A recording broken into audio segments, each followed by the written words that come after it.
So UFC 319 Khamzat Chimaev versus Dricus Du Plessis.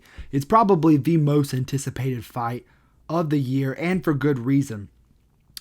This fight has major repercussions in terms of GOAT status, especially for Dricus Du Plessis. So, as we all know, Dricus Du Plessis defended his title a couple of times, beating Sean Strickland, beating Adesanya. He beat Robert Whittaker. And I really started thinking to myself, in terms of all the great middleweights there's been, if Dricus secures this win over Khamzat Chimaev, I really do think that he is probably the greatest middleweight we've ever seen. And I don't know if that's a good thing, because I feel like in 20 years, we're going to be arguing with our fucking children about the UFC, and we're going to be like, you don't know how good Dricus Du Plessis was. Just how like the unks talk about Royce Gracie and shit, and they're going to be showing us like Dricus goofy style and being like, this is your GOAT, bro. This is really your GOAT. So, I don't know. It's a weird look on the sport, but for Khamzat Chimaev, if he ends up defeating Dricus, he'll put himself on this list as well, because a win over Dricus is super impressive in my opinion. So, Tony Has Died, will be breaking down the top 10 greatest middleweights of all time. If you like the video, please like, please subscribe. It means so much to me. And let's get straight into this, all right? Starting at number 10 on the list, I got Alex Poatan Pereira, all right? Now, in terms of all-time greatness, I definitely have Alex Pereira a lot higher than this.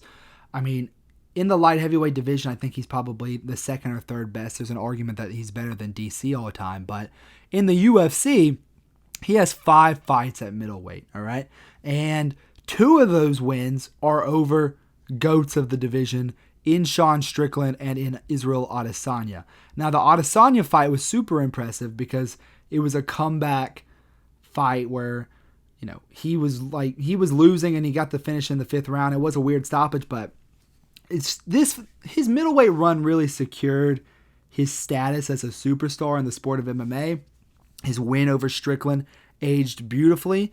He also has the win over Bruno Silva and Andreas Michailidis, so it's just why I have him so low on the list, because even though I think Alex Pereira would beat a lot of these other people on the list, we can't do it off of I think he would beat him. It has to be based on resume and based on what he's done. And at middleweight, he really only has 2 great wins. But that's enough to get you in the top 10, all right? So let's move on to the next one on the list, which is Vitor Belfort. Number 9 on the list, we got Vitor Belfort. Now, the way that Vitor Belfort exited the UFC by getting front kicked in the face by Lyoto Machida is not a good look. But when we look at Vitor Belfort in his prime, when he was at Pride, and not just that, but just an overall, he has a lot of really good wins. He has a win over Wanderlei Silva. He has a win over Randy Couture. He has a win over Rich Franklin. He's got a bunch of, and he beat Anthony Johnson. I know that was at light heavyweight. He beat Michael Bisping in the most brutal fashion ever. Beat Luke Rockhold. Beat Dan Henderson twice. I know Dan Henderson was kind of washed at that point, but the point basically is Vitor Belfort is a very underrated fighter. He has a lot of really underrated wins on his legacy, but at the same time, he lost so many times. He's 15-10 in the UFC. Lost to Machida, as I said, lost to Gegard Mousasi, lost to Ronaldo Souza, lost to Chris Weidman, lost to John Jones, lost to Anderson Silva, lost to Dan Henderson, lost to Alistair Overeem twice, lost to Tito as well, but that fight could have gone either way. He has a lot of losses on his resume, and a lot of these losses are in his prime as well. So, and he's older, so I had to put him at number 9 on this list, all right? At number 8 of the list, I got the Soldier of God. Ho! Ho! Ho! The people pay! The people pay pay-per-view! Shotty Man! Daddy Box. We got Yoel Romero, all right? At number 8 on this list, we got Yoel Romero. Do not let Yoel Romero's record fool you. This guy, when he was in his prime, I think that he beat Paulo Costa. I think that he beat Adesanya, even though that fight was completely dog shit. There is an argument that Yoel won that fight off of damage. He has a fight with Robert Whittaker as well that was highly questionable. So those are 3 people, well, the Robert Whittaker and the Israel Adesanya fights at least, Those are actually really, really impressive performances, and they could honestly be wins on his resume. Apart from that, he has a win over Lyoto Machida. He has a win over Chris Weidman, Prime Brad Tavares, Derek Brunson. Yoel Romero, I don't even know what to say about this guy. Like, you hear the Joe Rogan stories. This guy, his fucking orbital was made out of vibranium. The doctor said it growed back at superhuman speed. There's nobody like this guy on the planet. Yoel Romero is like the boogeyman, you know? And for that reason, I got to put him on this list because, yeah, his resume might look a little weak, but then you look a little deeper into it. He beat the Stolen Valor loser, Tim Kennedy. I'm just kidding, he's not a loser, but Tim Kennedy has a little controversy going on, if you guys didn't know, but Yoel Romero beat him as well. But he also lost a lot, so, yeah. Yoel Romero, got him at number 8 on this list. Number 7 on the list, I got Luke Rockhold. Look at him, bruh. This guy's he's like a male model, you know what I mean? Look at him, he's just mogging all the time. He's dripped out right now. This guy is going to be fighting Darren Till pretty soon, so it'll be interesting to see if Unk still got it, but I highly doubt it. In his prime, however, Luke Rockhold was really, really good. I'm pretty sure he was a Strikeforce champion when he beat Jacare Souza, and he beat some other guy too. He also beat Tim Kennedy as well, but he has a win over Chris Weidman. He has the win over Lyoto Machida. He has a win over Bisping as well, but Bisping also beat him famously in the upset. He also, I'm pretty sure he was the one who put the end to Chris Weidman's title run, if I remember correctly. So that was also super impressive. And yeah, his style is a little simplistic though. Like whenever these new age people like Paulo and Blachowicz and Yoel came around, they all beat him. But at the same time, those were still competitive fights until the finishes happened. He only has one loss in his prime, and it was to Vitor Belfort. Apart from that, he was on a crazy win streak. So, yeah, man, I gotta have Michael Bisping. I gotta have Luke Rockhold on this list because he's a Giga Chad, I guess. So, we gotta put I keep saying Michael Bisping. We gotta have Luke Rockhold here, bro. God. At number 6 on this list, I got Deshaun Strickland. Here's the fucking thing, you guys. I'm gonna jab and leg kick my way into the fucking GOAT list. I'm gonna say something that I shouldn't say. I like to go to the decision. Listen, this is the split decision boy. This is the this is the guy who goes, we're gonna go to fucking war, and then he jabs and teeps. Why is he this high on my list? We gotta have Sean Strickland up there because if you look super deep into his resume, right, in the middleweight division, he has only lost to Dricus and Pereira. Think about that.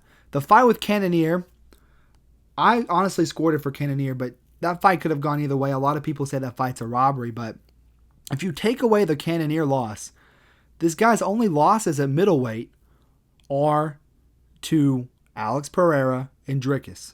And you look a little deeper into his resume, he beat Paulo Costa. He beat Israel Adesanya in the biggest upset of that year. He beat Nasruddin Imavov, which is a win that has aged beautifully. I know it was on short notice, but still has that win in the book. Jack Hermanson, Uriah Hall, Brendan Allen, that's another win for Strickland that has aged quite beautifully. So the win over Adesanya is really what kind of puts the icing on the cake for me in terms of Strickland's legacy. I understand if you might have him lower than Yoel or maybe even, you might not even have Strickland on the list, bro. But I see Sean Strickland and I'm like, and honestly, the first fight with Dricus, I scored that for Strickland as well. Honestly, I go back and forth. But the last time I watched that fight, I thought that Strickland got it done. And we see what Dricus is going on to be. So I know Dricus destroyed Sean in the rematch, but that's obviously another win that you could put on Sean's legacy if you really want to talk about it. So I kind of count that as a half win because it could have gone either way. But yeah, I got Sean Strickland at number 6 on this list. At number 5 on the list, I got Chris Weidman. Now, Chris Weidman, man, listen, here's what I'm about to say about Chris Weidman. This guy is like the Tony Ferguson of the middleweight division, where it's like he went on a crazy win streak, beating Damian Maia, which is super impressive, beating Anderson Silva, Like, when he beat Anderson Silva the first time, that was insane. Anderson Silva was on a 16-fight win streak, and Chris Weidman snapped that shit. So that is something that is definitely needs to be put up there. Now, the second fight over Anderson Silva where he snapped his leg in half, you could make the argument that that was a fluke, but at the same time, he checked the kick, and he was winning the fight before he checked the kick too. So this wasn't like a fluke where, Bobby Green one-punches Grant Dawson or some shit, or Leon Edwards is down fucking 4 rounds and then head kicks Usman. He was already winning before, and then the injury happened. So, yeah, man. He also has a win over Vitor, who is on this list, and he has a win over Lyoto Machida. He also has a couple of sneaky wins. He has a win over Kelvin Gastelum. He has the win over, what's that guy's name? I can't think of his name right now, but he has a couple of sneaky wins. I remember they were going to try to send him to the fucking GFL. What a shame that would have been. But now, speaking of boxing with Luke Rockhold, this guy's rematching Anderson Silva for the third time in boxing. And I don't really know what the deal with that is, but yeah, man, this guy's fall off. I might honestly should have put him a little bit lower as well, because I'm looking at his resume right now. His fall off was it was a very rough fall off, to say the least. Slept by Rockhold, slept by Romero, slept by Masase, slept by Jacare, slept by Reyes, slept by Uriah Hall. You got slept by Eric Anders, bro. So, yeah, his fall off was real. It was Tony Ferguson-esque. He's washed as fuck now. But when he was in his prime, man, he ended Anderson Silva. And we'll get to Anderson Silva in a little bit, but I find that highly impressive. So, yeah, I got Chris Weidman at number 5 on my list. At number 4 on the list, I got Robert the Reaper Whittaker. I'm in fucking Skyrim. Robert Whittaker, he's starting to get washed too, man, and it hurts my soul. He just lost to Reina de Ritter. Controversial fight, but whenever the fight first came out, I was like, I don't know who I could score to. But upon rewatch, like, they were landing the same. Like, Rayner and Rob are both landing the same amount of damage in the 4th and 5th, but Rayner had control time as well. So I think I was kind of coping a little bit with the fact that, Robert Whittaker's my boy. So I got Robert Whittaker. Let's talk about his legacy a little bit. So he used to be a welterweight, and he had a lot of trouble when he was a welterweight, and he decided to move up. Beat Brad Tavares, which is a great win. Beat Uriah Hall. Beat Derek Brunson. Beat Jacare Souza. And then he beat Yoel Romero twice. Now, one of the fights with Yoel Romero was pretty controversial. Could have been a draw or even scored to Yoel, right? But the fact that this guy went 50 minutes with prime Yoel Romero, it's something that you can't just brush over lightly, man. Like, and those fights were super entertaining, and they were wars. And, Adesanya fight, he lost to Adesanya, right? But then he beats Derek Till, beats Jared Cannonier, a win that's gone on to age pretty well. Beat Kelvin Gastelum. Then he gets another title shot against Adesanya. And then he loses again, but this time, there is an argument that the second fight with Adesanya could be scored to Whittaker. But he didn't do enough, I don't think, in my opinion. I think Adesanya won it. But still a super close fight with Adesanya in the rematch. Then he beats Marvin Vettori. Then he loses to Dricus, which is not bad. Then he loses to Paulo Costa, and he beat Paulo Costa, and then he beat Ikram. And so then he lost to Chimaev and lost to Rayner. So we look at Robert Whittaker, and he's kind of like the Colby Covington of the middleweight division, where it's like, he was clearly the second best person and would have been a long reigning champion if Adesanya didn't exist. But he kind of got shut out of the title picture because he lost to Adesanya twice. And now that Adesanya's not champion, he's lost to Dricus, and he just lost to Rayner. He lost to Chimaev. So it's starting to be the downfall of Robert Whittaker. I'm not fucking with it, to be completely honest. I want Whittaker to win. He's my boy. But, yeah, man. Robert Whittaker, you definitely got to have him up there in terms of GOAT status. He's stayed at the top for a long time, and that deserves to be mentioned. So, yeah, number 4, I got Robert Whittaker. And number 3 on the list, I got Dricus Du Plessis. Now, I see a lot of people online calling Dricus the GOAT already, and it really just depends on your criteria for the GOAT list, because in terms of, like, skill, I think that you have to put, I know this is a crazy statement, in terms of just pure skill, you have to put Dricus at number 1. But in terms of like legacy and resume right now, I don't think you can do it until he beats Chimaev. Now, if he beats Chimaev, I think he'll surpass Adesanya and he'll surpass Anderson Silva. But he hasn't done that yet, okay? And so, in my humble opinion, he has to get one more win because Adesanya has the wins over. We'll talk about Adesanya's legacy in a little bit. So let's just talk about Dricus's legacy for a second, all right? He's currently on a 9-fight win streak. He's beaten the likes of Darren Till, Derek Brunson, Robert Whittaker. He was a huge underdog in the Robert Whittaker fight. Beat Strickland for the belt. Controversial. Could have gone to Strickland. I know a lot of people were saying it was a robbery. I don't think that fight can be classified as a robbery. I think it was the 4th round was the swing round, if I remember correctly. See, I think all the rounds were swing rounds. But Strickland landed like 100 more strikes. But it doesn't matter. He beat Strickland, then he beat Adesanya, then he beat Strickland again, and now he's fighting Chimaev. I don't think that a title, like a legacy, like 2 of your title defenses are Strickland twice, you know? So I don't think you can put like, yeah, Strickland's great, but can you put like those 2 wins over Strickland better than the win over Pereira for Adesanya, or the 2 wins over Robert Whittaker that Adesanya has, and the win over Yoel that could have gone either way?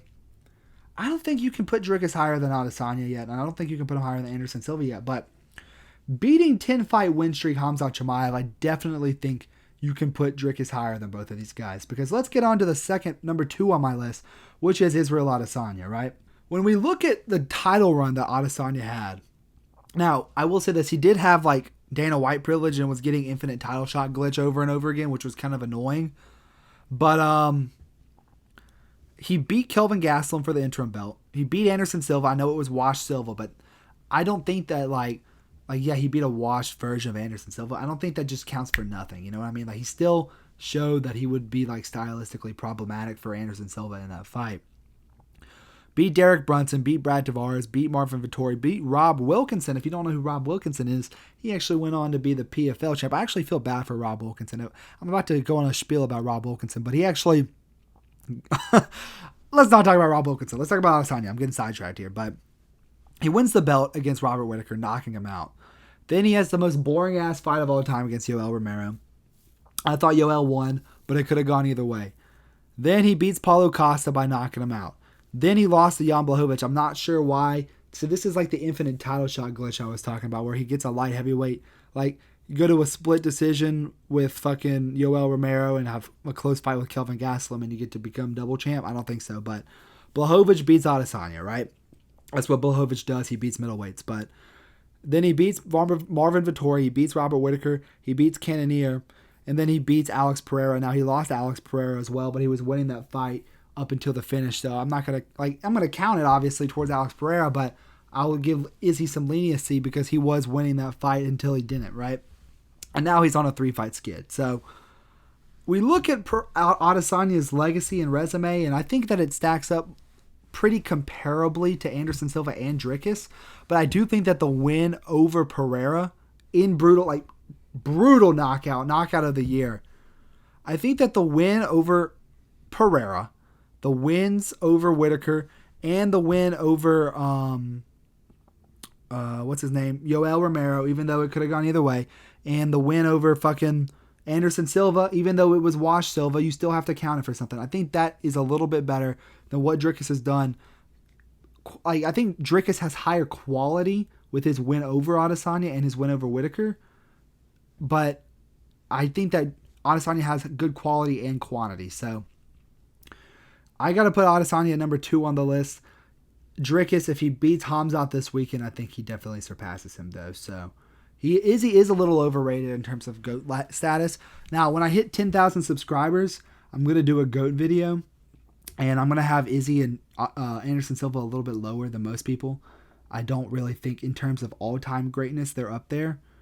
But I do, they're still on the list. I'm not saying, bro, they're not even on the fucking list, bro. They're still there. But I don't think that comparably to other GOATs of the divisions like Like Islam or Demetrius Johnson or Marab. Like, I don't think, like John Jones, I don't think that Izzy, he has too many splits. The fight with Yoel could have gone either way. He lost the Blachowicz fight. The Whittaker fight could have gone either way. He lost to Pereira. And yeah, he was getting the infinite title shot glitch where he got the rematch with Dricus for no reason. Got the rematch with Strickland even though he already got his rematch against Pereira. He's a superstar in the sport, so it makes sense. I don't really get why. He's a little bit boring sometimes, but yeah, man. Jizzy Izzy, you got to have him number 2, right? And at number 1 on the list, I got Anderson the Spider Silva. I know this is going to piss people off because they say, bro, name 3 Anderson Silva wins. Bro, Forrest Griffin was a good win. Dan Henderson was a good win. Rich Franklin is a good win. He beat Rich Franklin twice. He beat Chael Sonnen twice. This guy has good wins, and I hate that people say that, bro, those guys are fucking cans, bro. And he did it, okay, comparably to the New Age era. Yes, those guys are not as good as New Age fighters. Like, a win over Yoel Romero is better than anything that Anderson Silva has, in my opinion, except for maybe the win over, what's that guy's name? Dan Henderson, right? I get it. And he has a win over Vitor and Dan Henderson, which were both really good wins as well. But I digress. Not only was Anderson Silva winning these fights, 16 in a row, mind you, he was fucking them up, bro. Like, he was on a whole nother level. And if we put prime Anderson Silva in today's era, he would be right there with the rest of the fucking division. Like, this guy was so ahead of his time. And he capitalized on it. And that's not just something that we're going to throw down the drain in terms of GOAT status, all right? I think that Anderson Silva, he was dominating these people. Like, how when we talk about Khabib, we're like, oh yeah, Khabib doesn't have that many good wins, but look at the way he was destroying them. That's what I'm talking about with Anderson Silva. He was like literally just like playing with his food. I remember one time Dana White got pissed off because he literally just emoted and played with him the whole fight. And it was super unentertaining. And Dana was like, yeah, this dude's a fucking disgrace to the sport of MMA. We're going to fucking kill his family.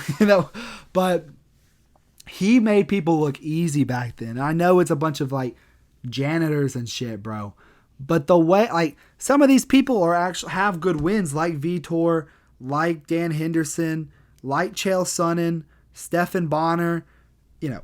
Whenever, I feel like after he got his leg snapped by Chris Weidman, he was never the same. And he had his Tony Ferguson-esque fall off. And now he lost to fucking Jake Paul. Like, yeah, Jake Paul has a win over Anderson Silva, and he's the GOAT of the fucking division. So, not a very good look, but I think he has enough quantity on his resume and enough quality. Like, the wins over Vitor and Dan Henderson and Chael, they're not like, if I had to rank them, they'd probably be like B-level wins for anybody else.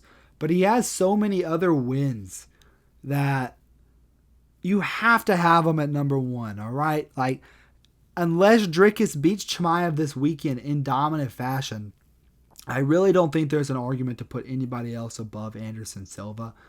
I'm looking at this picture of him right now. I don't know why I decided to use this picture, but yeah, man, you have to have Anderson Silva up there in your fucking top 10 at number 1. You have to have him at number 1 until Dricus proves himself better. So that will do it for the video. If you like the video, like, subscribe, do all that YouTube shit. Let me throw some honorable mentions in there. Michael Bisping, Gegard Mousasi. You definitely got to mention them if you're doing a GOAT list. Maybe if you had them in your like 7 or 8, 9, 10 spot, I wouldn't be too upset. I don't really think Bisping's done enough. But yeah, Gegard Mousasi definitely deserves a shout. But if you like the video, like, subscribe, do all that YouTube shit. Thank you guys so much for watching, and I'll catch you guys in the next one. Peace.